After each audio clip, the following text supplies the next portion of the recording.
Okay, so we're continuing our Walking the Labyrinth Together series, and we've been talking about how the labyrinth, it really reflects our lives so beautifully, right? We're a community that's centered around following Jesus. We are on this journey that's not direct, it's not easy, and it's not efficient. We move around corners and we double back to where we were before, but each time we kind of feel like we're going around in circles. We face new challenges, and we find we reflect on new things. And so we're using also the DISC tool, which is kind of like Strength Finders or Myers-Briggs, to help us, to give us a common language as we go through this, as we walk through the labyrinth together. And so if you haven't taken the assessment, there's some copies back there. You could also download it on the e-bulletin or from the website, and you can also sign up. Thank you, Paul. You can also sign up to get Pastor Stan's weekly reflections. But I really want to encourage you to take the assessment if you haven't already. There's only 24 questions, and it's kind of if you want to, like Pastor Stan is going to speak on the DISC next week, as well as Pastor Tim the week after that. So we really want to encourage you to do it. So last week we talked about valuing ourselves, or walking with myself, and self-awareness. And today we're going to talk about walking alongside one another. And it's about valuing ourselves and valuing one another. So I'm going to ask you these questions. I don't want you to yell out your answers out loud, but just kind of think of what your answers would be. What is a healthy amount of screen time one should have each day?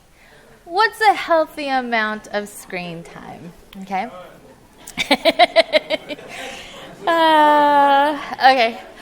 What amount of binge watching should a healthy person do per week? Okay. What's a healthy amount of binge watching a person should do per week? And then the third question is walking 10,000 steps a day realistic? Is it realistic? If you go to UCLA, it is. If you work at home, not so much. Okay.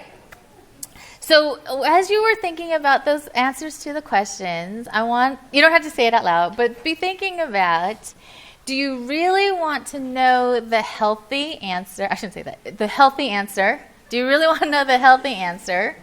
Or do you want to make sure you're doing the same thing as everyone else? Right? Do you really just want to hear, like me, the answer that you want to hear? Okay. Because if you watch 20 hours of Netflix every week, then I feel okay. I feel like I'm doing the right thing, right? I fit in, I belong, we can talk about the shows that we've been watching, and it's okay, right? But we all want to fit in, and it's this familiarity, that really bonds us together. And our brain is designed to do that. We seek out what's similar. We seek out what's comfortable because we want to feel safe and we want to feel secure. And so if we're doing the same thing as everyone else, whether it's healthy or not, we feel like we fit in and we feel like we belong. We feel like, if we do this, then we're okay. And so the question that I pose today is, can we be who we really are? Can we be who we really are? If that's really who we are, right? Can we think and be different than one another if that's who we really are? Like another way of putting it is, can the other person be and think differently if that's who they really are? Like we want to belong, but are we allowed, can we value ourselves as well as valuing other people? And then for the tagline today is can we hold on to another person's truth while holding on to our truth? Can we hold on to another person's truth while holding on to our truth? And the beauty of the brain is we want to be similar, and but our brain can change. We can change our minds. We can change the way we think and the way we are, and that's what Pastor Stan is going to talk about next week. It's the versatility, and then Pastor Tim after that is going to talk about how we can change. But initially, our brain is wired to want to look for the things that are similar. We want to look for the things that are familiar because it's safe for us. And so the early church in Corinth, they were not able to hold another group's truth while holding their own. It was clear, who was who. The lines of, the groups and the boundaries were very distinct, right? The church was made up of some Jewish Christians, but mostly Greek and Roman Christians. They were made up of some free people and some slaves, some really wealthy people and some really poor people, and some men and some women. And just like the culture of their time, the lines were very clear. You knew where you belonged. And don't go out of your bubble or your tribe, because you belonged in your group. And so the hierarchy and the power and the devaluing of one another, it was really prevalent in the church. And it was causing a lot of stress and a lot of anger and a lot of frustration. And it really was going to, fracture the church, and the gospel message was at stake.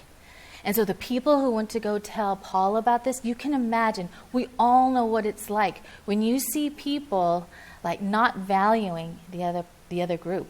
Right? It's kind of like how we feel when we watch the news every day and we're frustrated and we're angry, right? And we're disappointed in our government. Yes, right, Ricky?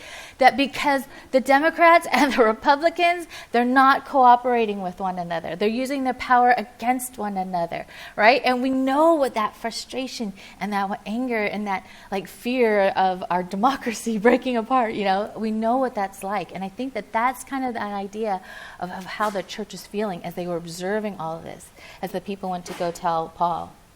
And so let's look at what Paul writes. He writes the letter of 1 Corinthians is in a response to this. And so we're going to look at 1 Corinthians 12 through 18.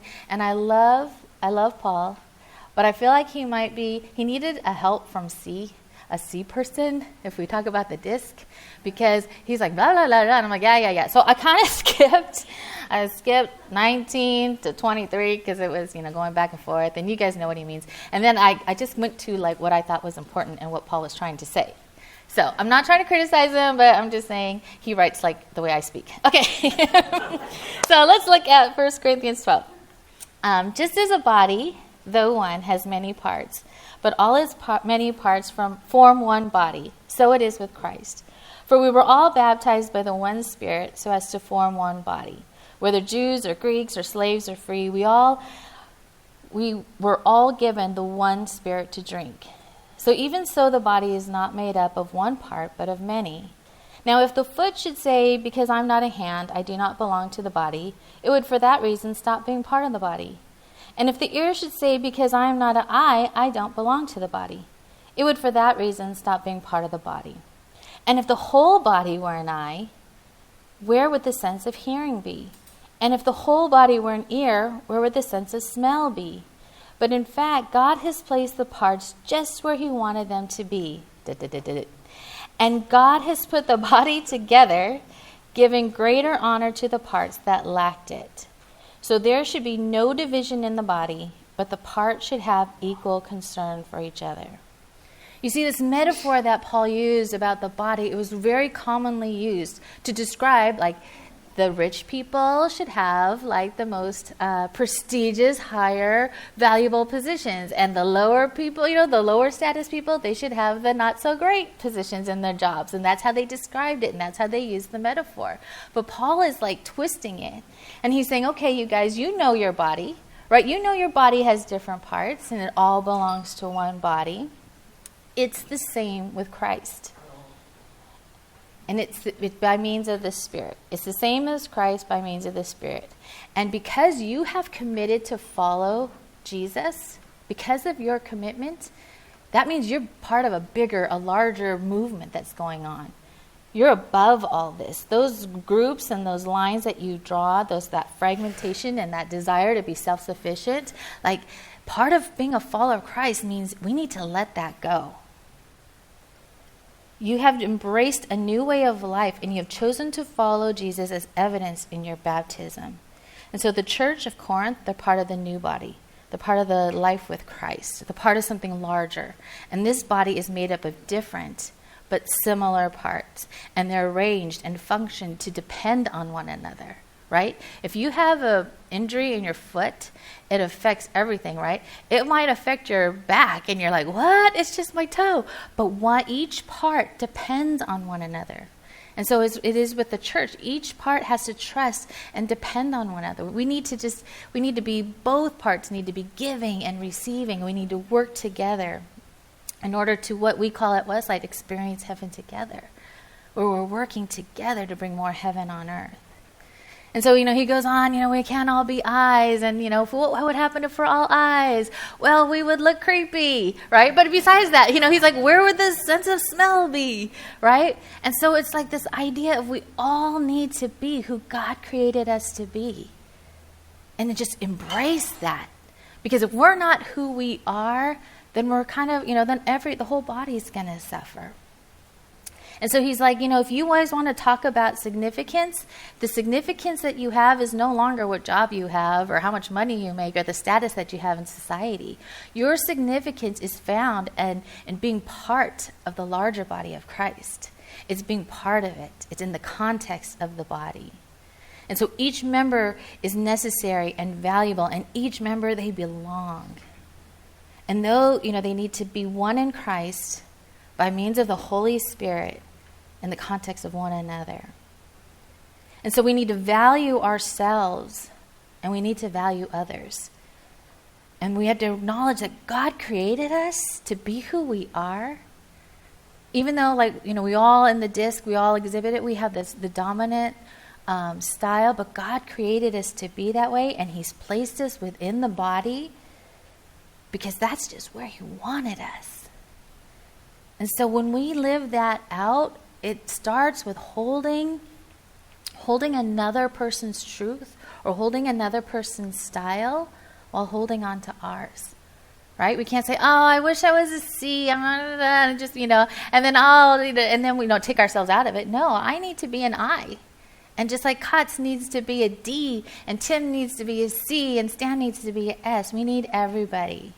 And so that's kind of what our illustration is going to look like. We're going to use the disc as kind of our body parts. This body looks weird because it only has 4 body parts. But we're going to look at the labyrinth. And what I love about this labyrinth is it has 4 entrances. And it just really, to me, depicts the D's, they enter from a different place. And they have a different perspective. And the I's, they come from a different place, right? And we all have we enter from life in different perspectives and from different places. And so this is what I'm going to do. I read this book, Taking Flight, and it's about the disc.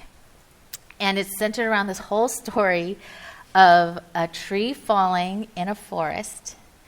And the different perspectives, right, the different styles, they look to see the tree that's on the ground. And they don't know how it happened. They don't know how it fell, okay? So this is totally unscripted. I just said, okay, pastors, here is the situation.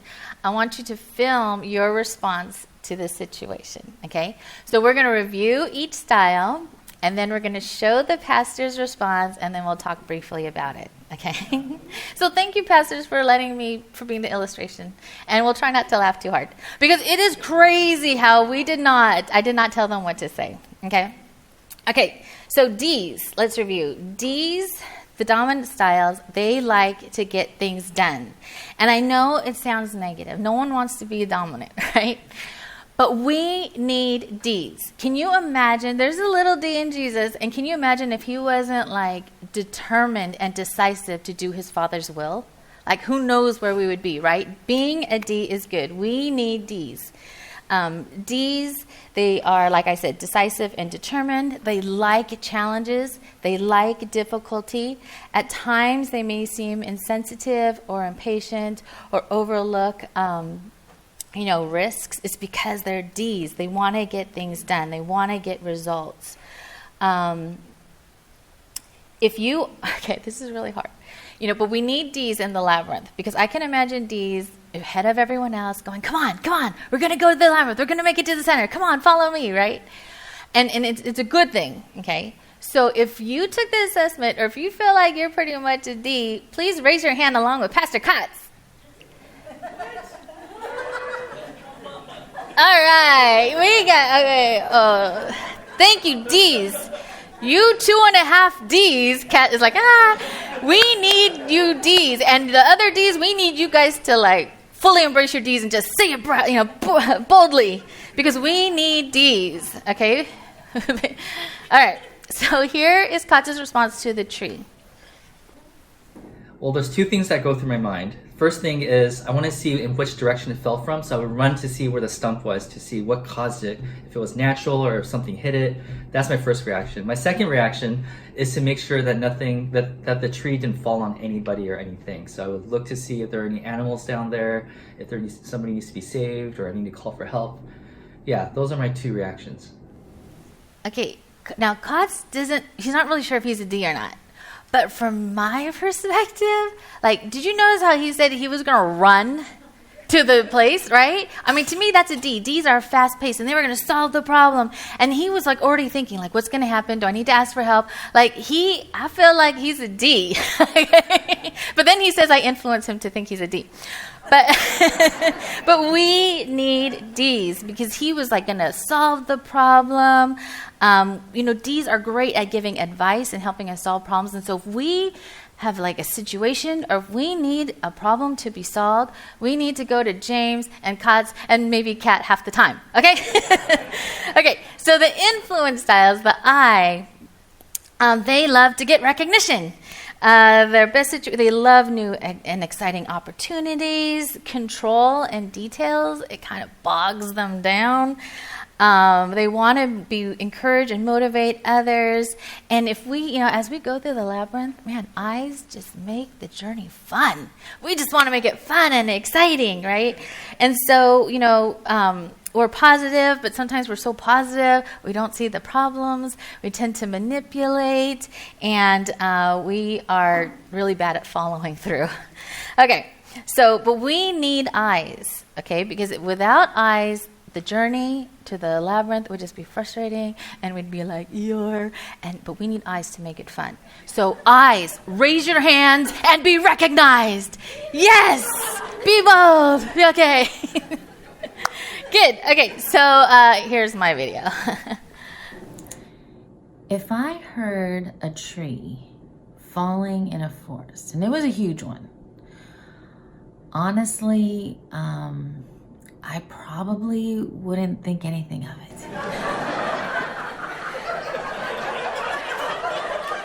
It's so personal. But you don't know how relieved I was when I read this in the taking flight thing, because this is how I would respond. I thought it was my intelligence. I thought maybe I wasn't gifted and I couldn't think through the next step, but it's just because I'm an I, right? Because we don't see any problems. Trees fall all the time. So what if it's a healthy tree and it just seems weird? Like maybe the wind blew it down even though there was no wind. I mean, we don't care, right? We just relax and have fun. Come on. But we need eyes to make it fun. Okay. So the steadiness style, the S. Steadiness styles like to get along. S's shine when they can serve others. They like stable, predictable, friendly, and peaceful environments. And we need S's because they're supportive. They're agreeable and they're loyal. S's are diplomatic. And they really do create a stable environment for us. S's can be indirect. They can resist quick change and be overly tolerant. But we need S's because they know how to listen to people. They know how to build relationships. And in the labyrinth, we need S's because in the labyrinth, right, it's frustrating. We go around in circles. It's not direct. But we need S's to keep us all together. Like S's make the labyrinth feel okay. Like they make us feel safe. And so they're the glue. So if you are an S, raise your hand. Yes. We need you. We need S's because it's hard going through the labyrinth and we need to know that someone's caring for us and listening to us. Okay, so here is Pastor Stan's response. So my initial reaction would be, oh no, because the noise of a tree falling is definitely something that's not normal, and anything that's not normal is disturbing to me. And then upon seeing the tree on the ground, I would try to figure out a way to make things back to normal or more stable, and be able to see just how we can make this situation normal. And then lastly, I would want to know what happened, but not so much as to figure out for curiosity's sake, but just if there are ways to keep this from happening again, or making the situation where it won't be repeated. So those are my reactions. S's are calm, but I love that Stan's, oh no. It's just peaceful and it's calm. I love it, right? But we need S's. Did you notice how he was like, he wanted things to be normal. He wanted things to be stable. And as we go through the labyrinth, we need S's, right? Because it's traumatic. It can be hard. But they help us to be calm and to help us to remember, they're like the tension between the 4 styles is so necessary. It's so important. So we need S's. Now, the conscientious styles, they like to get it right? They like things when things are clearly defined. They like it when there's limited risk. And unlike D's and I's who don't like details, they love details. Like, they can't help but think in detail. They appreciate order, method, and structure. And we need C's. Because if we didn't have C's, we would do nothing correct, right? We would be doing things so wrong. And we would just be randomly, we need C's. And so they're patient listeners, they're intentional. They are going to get us through the labyrinth methodically, being objective, quantifying information. Not because, there was some wind that they just thought of that was like some random excuse, right? You want to listen to C's because C's know what they talk about. We need C's. So if you are a C, yes, raise your hand. All right, we need you C's because you're going to help us get it right. So here's Pastor Tim's response. So over the years, I've learned that in response to stress, I process things with my head first and then my heart second. So I need to sort things out logically first, and then I'll have an emotional response. So in regards to the scenario, I'm going to first see if those around me are safe, including myself. And then after that, I'm very curious in nature, so I probably would walk over to the tree to figure out what was the source of the problem here. Did the tree fall because of an animal or animals or a person or group of people? Was it a natural disaster? Was it preventable? And then I'm going to see, hey, is another tree going to fall? And if so, then I'll probably go into protection mode. If I deem that I'm going to be safe, then I'll probably go into recovery mode. And then it's within this recovery mode, then I feel all these emotions. I breathe a deep sigh of relief. I probably am overwhelmed with emotion, and I'm very fatigued. So this is how I probably respond to the scenario. So over Oh my gosh, we need C's, you guys. We need C's. Like, I love how Tim prefaced his response, and then how he walked us through each step with such level and detail and structure, and he can't help it. That is just the way he thinks. But that's what I love about him, is because the way he processes and he communicates is very clear and it's very intentional. And so we need you guys. We need C's. Okay, so I'm glad you guys had fun. But really, it's about holding one another's truth, right? And while holding on to our own. And I think it's so easy because we want to belong. We want familiarity. It's so easy for us to dismiss. If you notice, C's and I's are opposite, right? C's want to give the detail. I get bogged down by detail, right? And so how do we get together? How do we work together? And if you want to know how, come back next Sunday because Pastor Stan is going to help us. But we need it, right? Can you imagine? We need all the D's and the I's and the S and the C's. Can you imagine if our church was just all I's? I mean, it would be fun. It would be totally fun, but we would not get anywhere. And even if we wanted to get somewhere, we would not know how to get there, right? But we would be together, it would be fun, but we need everybody. And this new life that Jesus has established, right? That this new covenant, in order for us to really like live it out, it's when we trust one another, when we can give and receive with one another, when we could depend on one another and love one another and cooperate with one another. That's what experiencing heaven looks like, and that's kind of our trajectory. And so it all starts, I think, when we value one another and value ourselves, being who God created us to be within the context of this larger body. And so this morning we're going to be taking communion. And communion is a sacrament that was created to remind us that all of us are invited to the table. All of us. It doesn't matter who you are or what you've done or what style you are. We are all invited to the table. The invitation to live this new life, it was made possible through Jesus' life and his death and his resurrection. And it was for all of us. God loved us so much, right, that he sent Jesus to die on the cross for us. That's how valuable we are to him. And it's so that, we can all share in this new life together. And so I'm going to ask the worship team to come forward and to play music as we take communion. And I'm going to ask the ushers to pass out the communion elements. And they're going to give you 2 cups. It's going to look like one, but one is stacked up on top of the other. And so you're going to get 2 cups. And what I want you to do is, we'll separate them. And then we'll wait until everybody has been served. Okay, so during the time when we're waiting for everybody to be served, maybe you could, spend some time in prayer or just, reflection and just enjoying the silence, not the silence, but the solitude of just, what communion and what Jesus' death means for us and what that accomplished for us so that we have this life. And then when everyone is served, then I'll signal us. I'll lead us as we take communion together.